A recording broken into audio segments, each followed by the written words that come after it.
What is going on, everybody? Welcome back to a brand new episode of The Lead. Your host, is always, Harley Dugan. I am here to give you a 5-round mock draft. Someone in the comment section, name of Croc, I think it's Croc Killer, Crook Killer. I think that's what it is. But Crook Killer, there we go. Crook Killer. We got it right here on the board right here. Like three rounds, but everyone does just 3 rounds. I would love to see you do at least 5 rounds. Love all your input and content, brother. I do appreciate you watching and being subscribed to the channel. While you're at it, go ahead and do that while you're here. Subscribe to the channel. We are on the road to 8,000 subscribers. We are less than 1,000 away from 8K, and now we are shooting for the onward goal of 10K. So again, super appreciative of every single one of y'all that has liked, commented, subscribed. While you're at it, go ahead and smash that like button. Easiest smash of your life. And let's get into it, guys. We got ourselves a 5-round mock draft. First one in the channel. So let's get it going. All thanks to Crook Killer. Shout him out. Love him. Appreciate him watching. So we are here. Let's get this. Let's get this to share. There we go. Mock draft simulator. We are the Houston Texans. We're swarming to the NFL draft. We are what, 15, 18 days away, something like that. We're about 2 weeks away from the NFL draft, ladies and gentlemen. This is exciting things to talk about. So without further ado, let's get this draft started, man. I'm excited about it. Let's get a 5-round mock draft here. And let's see what other, people got to say about the mock draft. Tennessee gets Neighbors. That would be insane. No telling what the idea is behind it. But, hey, Indianapolis gets Dallas Turner. Fantastic. I mean, that would be a fantastic move. I didn't see who the Jags got. I missed it.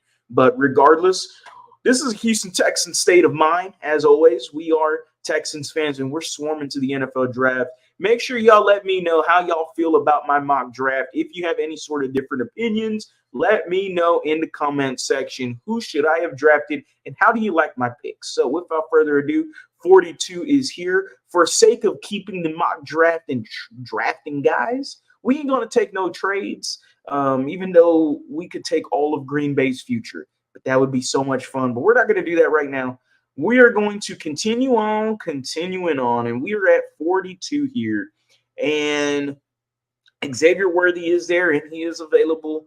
I mean, we didn't have Tank Dell. I would probably look at Xavier Worthy if he fell here at 42. I'm just not in the mindset of having 2 guys at the same time with the same height and weight, and it just doesn't. I'm not a big fan of it, especially when Bobby Slowick is somebody that has been that guy that wants to run the ball. D'Amico Ryans wants to run the ball. They've grabbed a Joe Mixon. The Houston Texans are going to try to run the ball more efficiently, and that's no offense to Devin Singletary whatsoever. But in order to do that, I just don't see it. Don't see that happen when 2 wide receivers that are at the same height and weight like Tank Dell and Xavier Worthy. But I do love the explosiveness. Adrian Cooper, you already know my feelings around him. I'm a big fan of Braden Fiske. I'm not going to lie. I like what Braden Fiske has done with the Florida State Seminoles. He had a really good end of the season. He went on a stretch where he was just tearing up opposing defenses, and then he had a fantastic NFL combine. Absolutely threw himself into this mix at 42. So if he is available, the Houston Texans do need interior defensive line help, and I think he would be a big help for the Houston Texans. And along with it, you still have Tyler Nubin is here, Roman Wilson is here. There's a lot of good players here. Mike Sainristil is still here as well. These Houston Texans team, they got some players here, man. They really do. I'm going to go BPA kind of, and I know BPA would be Jackson Powers Johnson, who would be a fantastic get, honestly. But I just don't think the Houston Texans are going to go offensive line. I know I had someone in the comment section, a few people actually talking about offensive linemen. I just think with the value that the amount of contributions that they have made already previously this previous season to the offensive line. The first round picks they've added, regardless of how you feel about Kenyon Green, they are going to give him a chance again this year. Jarrett Patterson being the other guy that is going to be competing with a Kenyon Green there. You also got Kendrick Green, who never knows what's going to happen there with him as well. So who knows? But the Houston Texans, I don't think they're going to continue to add anything onto the offensive line unless it's really, really late into this draft. But I am going to roll with Braden Fiske here. I really am. I think this helps the interior defensive line. He's a really solid pass rusher, really solid run stuffer, lots of potential. And D'Amico Ryans and company, hey, put him in the tutelage of them guys' hands, and let's see him work. Let's see what he can do here for the Houston Texans. So I'm a big fan of it, and I have no problem with beefing up the interior defensive line. Again, something that is still a weak point for this Houston Texans team, regardless of the revolving door of guys that you did add this offseason. Again, for draft purposes, we are going not to accept any of these draft trades. I'm a big growing fan of Mike Sainristil. I think he is a fantastic nickel cornerback that could fit this Houston Texans team. And when I look at the nickel position in terms of cornerbacks, he is someone that I continue to look at because, no offense to Desmond King, but there was a reason why he wasn't on this team at the beginning of the year. Regardless, when he came back, he had a really good, strong end of the season for you, played well. You did sign someone like Miles Bryant from the New England Patriots, but at the end of the day, your nickel corner position is a little weak, and your secondary as a whole is also weak. Mike Sainristil, what he does, good tackler, good nickel corner, can play outside if you need him to, and he played well at Michigan. There was people like Joel Klatt, who's a Fox Sports analyst, commentator, calls some of the games, said Mike Sainristil was the best player on the best defense last year for the Michigan Wolverines. So that is someone I'm definitely probably going to be leaning towards here. I like Trey Benson. It is available here as well. Braylon Trice is a really good edge rusher. Mason Smith is someone I've already talked about to ad nauseum about. I'm a big fan of Mason Smith and his overall potential in the NFL. But overall, I think I'm gonna run it with Mike Sainristil and improve the cornerback group and add some youth and talent to that group. That is something we need more of. So again, no offense to Jeff Okudah, no offense to CJ Henderson. There is still a lot of unknowns when it gets to those guys. So hopefully we get something here at 86. Let's see what happens. But overall, I'm pretty happy right now with the first two picks being Braden Fiske at the interior defensive lineman, and then Mike Sainristil helping you out as a nickel corner. I have no problem with this draft whatsoever. We're going at 86. Ladies and gentlemen, there is no way. Okay, there it is. There it is. We have Mason Smith, one of my favorite guys on here. I am a big fan of Mason Smith. I'm not going to lie. Let's take a look at what they got at running back real quick. And that right there is tough to pass up at 86 when it comes to Blake Corum. Blake Corum is arguably the best running back in this draft. I'm a bigger fan of Jonathan Brooks, but there is nothing wrong with Blake Corum either. And he was a fantastic running back for the University of Michigan. And hey, you could stay with Michigan and go back to back with it. It's not a bad idea whatsoever. I like Braylon Allen, big old running back. I'm not quite sure how he fits the scheme, but he's a big old running back that would really eat in this system or in this Houston Texans running back group. I'll say that. Tight ends right now, Cade Stover's available, Theo Johnson's available. That's something else that I think the Texans would look at is the tight end group. Then you have something like this at the linebacker position. And this is where I go, interesting. You got someone like Jeremiah Trotter Jr., the son of Jeremiah Trotter, and the apple does not fall far from the tree. Jeremiah Trotter Jr. is an absolute beast. He can cover, he can tackle, he can do his thing when he's on the field, and the film don't lie when it comes to Jeremiah Trotter Jr. Cedric Gray is an underrated linebacker from North Carolina. Again, I would be happy with either two of these picks just because of the tutelage of D'Amico Ryans and what he brings to this Houston Texans team and what he can do to improve linebackers. We got to remember Christian Harris, the guy was benched at the beginning of the year, and you wouldn't think that because, my goodness, how he is just came alive at the end of the season was absolutely fantastic. I'm going to go BPA here at linebacker, though. I really am. I'll take a look at safety, and I do like Cole Bishop.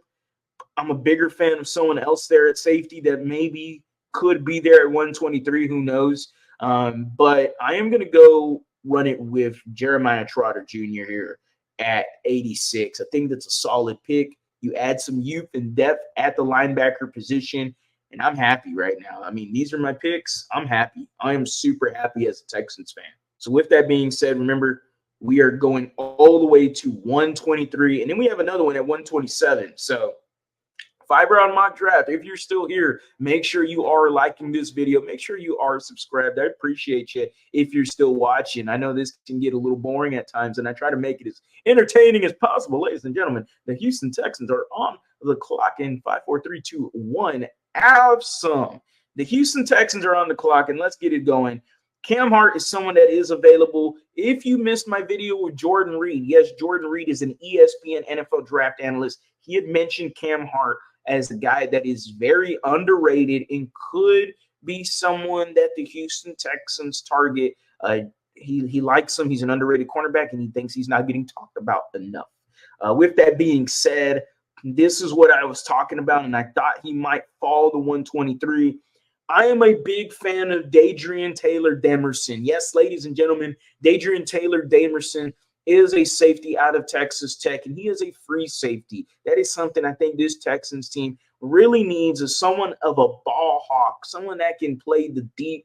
And Dadrion Taylor-Demerson did it very well at Texas Tech. He also has some experience at the cornerback position as well, but have him at safety. You have him with Jimmy Ward and Jalen Petrie. And I understand a lot of people go, ew, Jimmy Ward. I get it. But if he is fully healthy, and if he isn't, this helps you regardless. This Houston Texans team absolutely gets better with this pick. That is going to probably be my guy. Also, Johnny Wilson is still there. I have no problem with him either. Brendan Rice, Audric Esteem is a really good underrated running back here. Muhammad Kamara is someone that the Houston Texans did visit with, and it's something that I would be taking a deeper look at, Texans fans. He is a really good edge rusher, as I just nonchalantly picked Dadrion Taylor-Demerson. And the Houston Texans are back on the clock. We are not taking none of these trade offers. This is the last pick of the mock draft. Again, if you are still here, make sure you are liking this video and you are subscribed to the channel. You're not going to want to miss all the latest content on all news, rumors, updates on your Texans, Astros, and Rockets, because this is the lead where it's all Houston all the time. While we're here, let's get into this. Braylon Allen is one of the picks here. I still question his overall fit here in the scheme. I don't know if he can fit the scheme just because he's a big running back. I'm talking 6'2", 240 at least. Kind of that Derrick Henry size. And I understand Derrick Henry did very well in a similar scheme at Tennessee, but who's to say that works again? And Derrick Henry was a beast. So I don't know if that's going to work again. I don't know if he fits.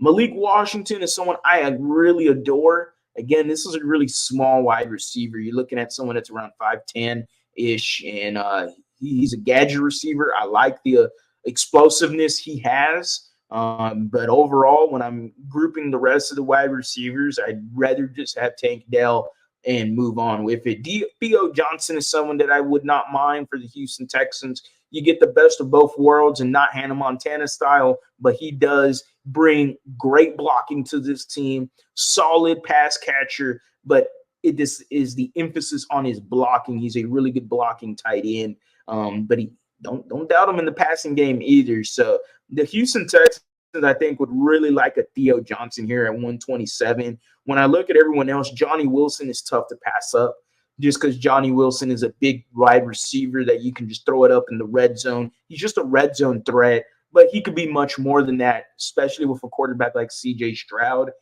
Brendan Rice, we all know, Jerry Rice's son, plays pretty well. He's not so bad either. Audric Esteem is someone that the Houston Texans, I think, could be looking at maybe. Someone that really fits this scheme, plays very, very well. Muhammad Kamara, already mentioned him earlier. Someone the Texans have already visited with, and I'm a big fan of his. And as you see, I've drafted all defense here. Ray Davis is someone the Houston Texans have also visited with out of Kentucky. I have no problem with it, especially at 127. I think the value here is really good. And I think the Houston Texans, again, would really benefit off of grabbing another running back here. Their running backs right now are deep. You got Audric Esteem, you got a Ray Davis, you got a Will Shipley. My guy from Louisville is gone, and I'm not talking about Jawar Jordan, but I was talking about Isaac Grendo, and that was my guy. I think that would have been my guy at 127 if he was still available. That's unfortunate, but let's go ahead and run it with Ray Davis. The Houston Texans have already visited with him. And who knows? Maybe they like what they see with him. Obviously, someone that is shifty, looks to be a one-cut kind of running back, kind of could fit this scheme. And there you have it, ladies and gentlemen. You got yourself a fully loaded defensive draft, but you do end it in the 5th round with a Ray Davis. I would continue to look at offense in this draft if it continued. But at the end of the day, I mean, you've grabbed your interior defensive lineman. You grab the nickel corner that's going to be potentially a day one starter for you in Mike Sainristil at 59. I think that's a steal. Jeremiah Trotter Jr. could potentially get some starter snaps. Is still going to be a little bit of depth, but at 86, great value, great potential. Working with D'Amico, I have lots of good stuff to talk about there with him. Dadrion Taylor Demerson, I already told you, free safety. He's a guy that's going to cover them deep routes. He's a guy that's going to play that high deep safety role. And something that D'Amico really likes is playing that cover 3. He did it with San Francisco. You've seen Robert Saleh do a variation of the cover 3. And D'Amico played a lot of cover 4 as well here. So I have no problem with that either. And then Ray Davis. I mean, we've already talked about it. Somebody that is shifty, someone that should be a very good complementary back to Joe Mixon. You still have Dameon Pierce here as well. Not trying to say that Dameon Pierce is washed or done or whatever. I don't think he is. I really don't. I think let's give him a year in this scheme, and if he still is performing the way he did this previous year, then you might have to cut bait sooner or later. But regardless, this is a very, very solid draft from the Houston Texans. If you like the draft, make sure you are liking the video. Make sure you let me know in the comment section. How do you feel? What would you do differently? Let me know. You'll know I'll reply. As always, guys, go Astros, go Rockets, go Texans. You have a blessed day.